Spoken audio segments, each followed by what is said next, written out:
Hi everyone, welcome back to my channel. UPSC is easy. We are going to start with chapter number 23 of our spectrum, that is Quit India Movement. सबसे पहले तो आपको पता होना चाहिए कि जैसे ही क्रिप्स मिशन का डिपार्चर हुआ इंडिया से, जैसे ही क्रिप्स और उनके साथ जितने भी लोग आए थे वो वापस गए, तो आप देखेंगे कि एक रेजोल्यूशन पास होता है, राइट। गांधी जी एक रेजोल्यूशन बनाते हैं और इस रेजोल्यूशन में क्या मेंशन होता है कि ब्रिटिश जो है वो विड्रॉ करेगी इंडिया से और एक non violent non cooperation movement start होगा अगेंस्ट एनी जापानीज इन्वेजन। और जो ये रेजोल्यूशन है ये पास हो जाता है इन वर्धा CWC मीटिंग 1942 जुलाई 14 को, right. What is the reason, what are the possible reason जिसकी वजह से ये स्ट्रगल दोबारा शुरू हो रहा है। सबसे पहले तो आप देखेंगे कि फेलियर ऑफ क्रिप्स मिशन, ठीक है। Failure of Cripps mission to solve any constitutional deadlock, ठीक है। कॉन्स्टिट्यूशनल डेडलॉक क्रिप्स मिशन ने सॉल्व नहीं किया, जिसकी वजह से जो ब्रिटेन का अनचेंज्ड एटीट्यूड है वो एक्सपोज हो गया, राइट। उसके अलावा आप देखेंगे डिसकंटेंट था, पॉपुलर डिसकंटेंट था, क्योंकि there was rising prices of food material like salt, rice, है ना। क्यों? बिकॉज कमांडरिंग ऑफ बोट्स हुई थी in Bengal and Orissa, right. Also there were fears of Britain following a scorched earth policy in Assam, Bengal and Odisha, क्योंकि Japanese जो advancement हो रहा था उसकी वजह से हो सकता है कि ब्रिटिश ये पॉलिसीज फॉलो करती इन असम, बंगाल, उड़ीसा, तो इसका भी फियर था, राइट। साउथ ईस्ट एशिया में आप देखेंगे कि जो कोलैप्स हुआ था ब्रिटिश का, ठीक है, वहाँ पे रिवर्सेस जो सफ़र किए ब्रिटिश ने, वो भी एक रीज़न था, ठीक है। जो जापानीज ट्रूप्स हैं वो इंडिया की बॉर्डर की तरफ अप्रोच कर रही थी, ठीक है, राइट। तो स्टेबिलिटी जो है ऑन ब्रिटिश रूल, स्टेबल जो बिलीफ है इन स्टेबिलिटी ऑफ ब्रिटिश रूल, ये ऑल टाइम लो थी, ठीक है। देयर वाज नो ट्रस्ट, ठीक है। इसीलिए क्या कर रहे थे लोग लोग अपने जो डिपॉजिट्स हैं बैंक और पोस्ट ऑफिस से वो विड्रॉ कर रहे थे। गवर्नमेंट अगर अनस्टेबल होगी तो क्या होगा, लोग अपने डिपॉजिट्स जो है वो ऑब्वियसली निकाल लेंगे बैंक से एंड पोस्ट ऑफिस से, राइट। एक और चीज़ जो देखने में आई वो ये थी कि जब ब्रिटिश जिस तरीके से साउथ ईस्ट एशिया से इवैक्यूएट कर रहे थे, राइट, और लोगों को उनके हाल पे छोड़ रहे थे, दो टाइप की रोड्स प्रोवाइड किए गए थे, black road for Indian refugees and white road exclusively for European refugees. तो मतलब वहाँ पे भी रेसिज्म जिस तरीके से फैला रहे थे, राइट, तो उससे ऑफकोर्स उनका रेसिस्ट एटीट्यूड जो है वो एक्सपोज हो रहा था, ठीक है। तो ब्रिटिश जिस तरीके से इवैक्यूएट कर रही थी साउथ ईस्ट एशिया से जो सब्जेक्ट्स हैं उनको अपने हाल पे छोड़ के, और जो उन्होंने रोड्स बनाए थे ब्लैक रोड्स एक्सक्लूसिवली उन्होंने इंडियंस के लिए रखे थे, और वाइट रोड्स उन्होंने रखे थे एक्सक्लूसिवली फॉर यूरोपियन रेफ्यूजीज। तो उनका रेसिस्ट एटीट्यूड भी यहाँ से एक्सपोज हो गया था, right.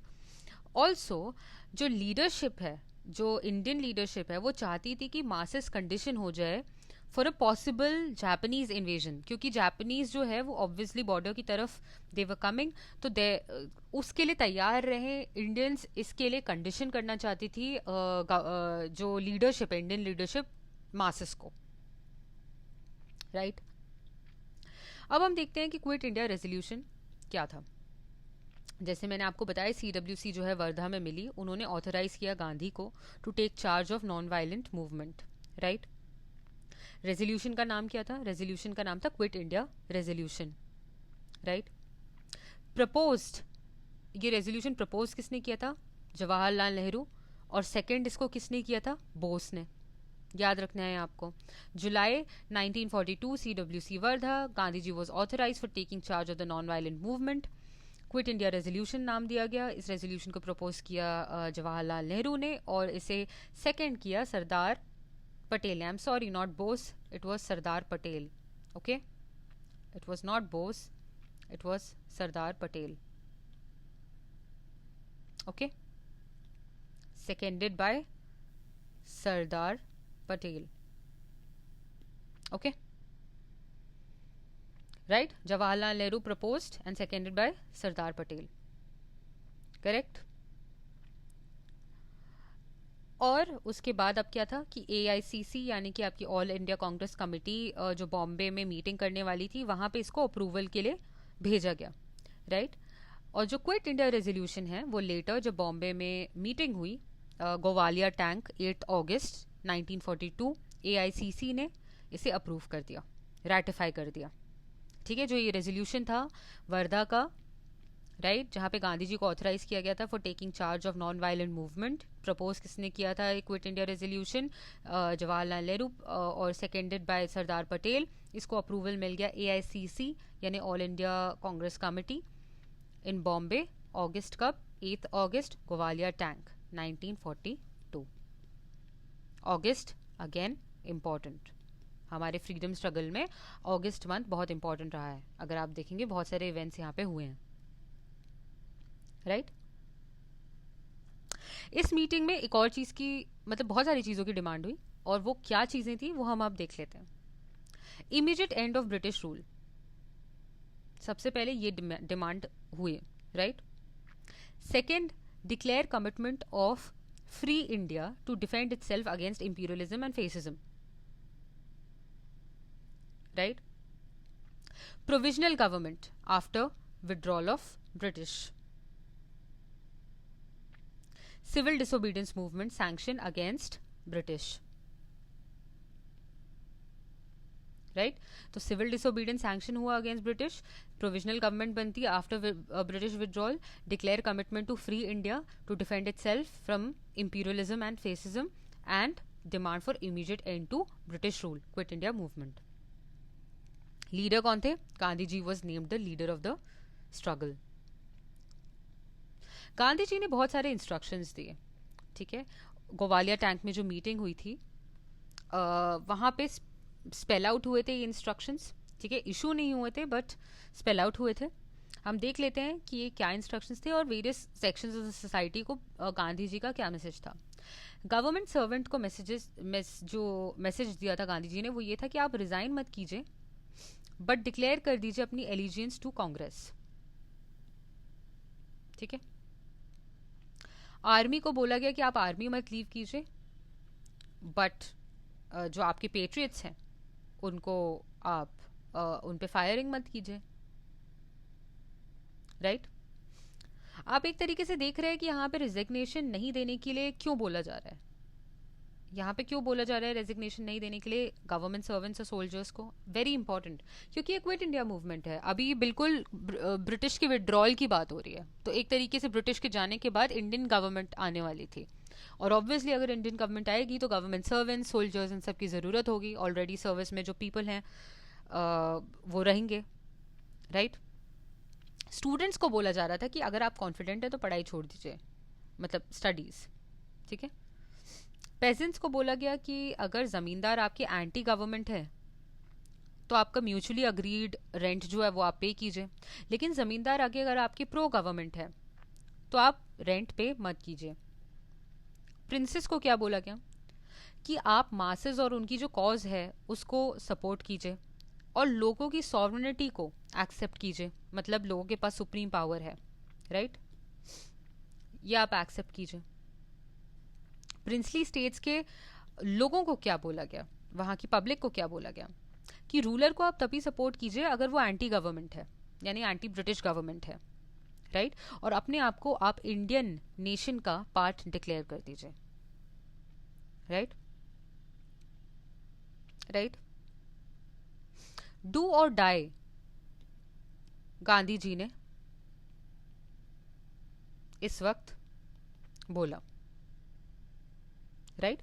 we shall either free India or die in the attempt. Right. We shall not live to see the perpetuation of slavery. Right. तो डू और डाई का जो यहाँ पे स्लोगन है गांधी जी ने दिया, किस वक्त दिया? क्विट इंडिया मूवमेंट के दौरान. राइट. अब हम देख लेते हैं स्प्रेड ऑफ मूवमेंट. राइट। हाँ, तो इस मूवमेंट का स्प्रेड कैसे हुआ? गांधी जी ने क्या किया, गांधी जी ने बहुत carefully individual civil disobedience movement या इंडिविजुअल सत्याग्रह के थ्रू उन्होंने टेम्पो बिल्ड करना शुरू किया। फिर आप देखेंगे कि ऑर्गेनाइजेशनल रिवैम्पिंग भी हुई, चाहे वो कांग्रेस ही क्यों ना हो, उसकी भी रिवैम्पिंग हुई, और एक कंसिस्टेंट प्रोपेगेंडा कैंपेन की शुरुआत हुई। राइट। आप देखेंगे कि जो गवर्नमेंट है वो अभी इस वक्त कोई मूड में नहीं थी कोई भी टाइप के नेगोशिएशन की। ठीक है, कांग्रेस के साथ किसी भी तरीके का नेगोशिएशन नहीं करना चाहती थी गवर्नमेंट। राइट। और ना ही गवर्नमेंट चाहती थी कि वो मूवमेंट शुरू होने का वेट करे। तो गवर्नमेंट नेगोशिएशन के टाइम पर भी नेगोशिएट भी नहीं करना चाह रही है कांग्रेस के साथ, ऑल्सो वो वेट भी नहीं करना चाह रही है कि कोई मूवमेंट शुरू हो। राइट। वो चाहती है कि टेम्पो शुरू हो ही ना पाए। राइट। तो क्या होता है, गवर्नमेंट क्या करती है, 9 अगस्त 1942 को सारे टॉप लीडर्स जो है कांग्रेस की उसको अरेस्ट कर लेती है, अननोन डेस्टिनेशंस में उनको भेज दिया जाता है। CWC और AICC जो है और प्रोविंशियल कांग्रेस कमिटीज जो है उन्हें अनलॉफुल एसोसिएशंस डिक्लेयर कर दिया जाता है। ठीक है, किस एक्ट के थ्रू इनको डिक्लेयर किया जाता है as unlawful associations? Criminal law amendment act of 1908। ठीक है, इसके through CWC, provincial Congress committees and AICC को अनलॉफुल एसोसिएशंस डिक्लेयर कर दिया जाता है। Right. Assembly of public meetings prohibit हो जाती हैं। Right, defence of India rules के तहत। सो यहाँ पे डिफेंस ऑफ इंडिया रूल भी लग रहा है, डिफेंस ऑफ इंडिया रूल लग रहा है जहां पे आपकी प्रोहिबिट किया जा रहा है public meetings. Right. Criminal law amendment act of 1908 भी लग रहा है जहां पे आपकी अनलॉफुल एसोसिएशन डिक्लेयर कर ली गई है, किन किन एसोसिएशंस को? AICC को, प्रोविंशियल कांग्रेस कमिटीज को और CWC को। अब क्या हुआ कि आप देखेंगे जो वेल एस्टैब्लिश्ड लीडर्स हैं, जो सीनियर लीडर्स हैं कांग्रेस के, उनको जब उनको पकड़कर अननोन डेस्टिनेशन में ले जाया गया, उसके बाद यंगर एलिमेंट्स और मिलिटेंट एलिमेंट्स जो हैं उनके हाथ में ये पूरा मूवमेंट आ गया। अगर इस वक्त आप देखेंगे मेजर लीडर्स जो यंगर एलिमेंट्स अब आपको यहाँ पे उभरते हुए नजर आएंगे, उनमें से कुछ नाम अब आपको पता होने चाहिए। Aruna Asaf Ali, very important. Right. वो जो कांग्रेस कमेटी सेशन हुआ था अगस्त 9 को, उसको उन्होंने प्रिसाइड किया क्योंकि सारे लीडर्स ऑब्वियसली जेल में थे। ठीक है, तो अब यंगर लीडर्स की बारी थी। तो अरुणा असफ अली ने प्रिसाइड किया कांग्रेस कमेटी को, सेशन को अगस्त 9 में, और होइस्ट किया फ्लैग। वेरी इंपॉर्टेंट, ये आपको याद रखना है इतना फैक्ट जो मैंने आपको बोला है, क्योंकि ये पूछते हैं, दिस इज आपकी स्टेटमेंट में आता रहता है। ठीक है, पता होना चाहिए आपको। राइट। ठीक है, पब्लिक ऑन रैम्पेज। ठीक है, ये देखते हैं जनरल पब्लिक जो थी उन्होंने क्या किया, जितनी भी सिंबल्स ऑफ अथॉरिटी थी ना उनको अटैक किया और नेशनल फ्लैग को होइस्ट किया पब्लिक बिल्डिंग्स पे। ठीक है, जैसे कि आप देखेंगे कि ब्रिजेस जो थे, रेलवे ट्रैक्स जो थे, टेलीग्राफ लाइंस जो थे, इन सबको डिस्ट्रक्ट किया गया। ठीक है, आप देखेंगे कि ये जो एक्टिविटी थी, आप ब्रिजेस, रेलवे ट्रैक्स, टेलीग्राफ, इन सबको क्यों डिस्ट्रक्ट किया गया होगा? क्योंकि obviously this was a symbol of authority of British rule. Right. ये जो एक्टिविटीज थी ये सबसे ज्यादा इंटेंस थी ईस्टर्न यूनाइटेड प्रोविंसेस में, राइट, और बिहार में।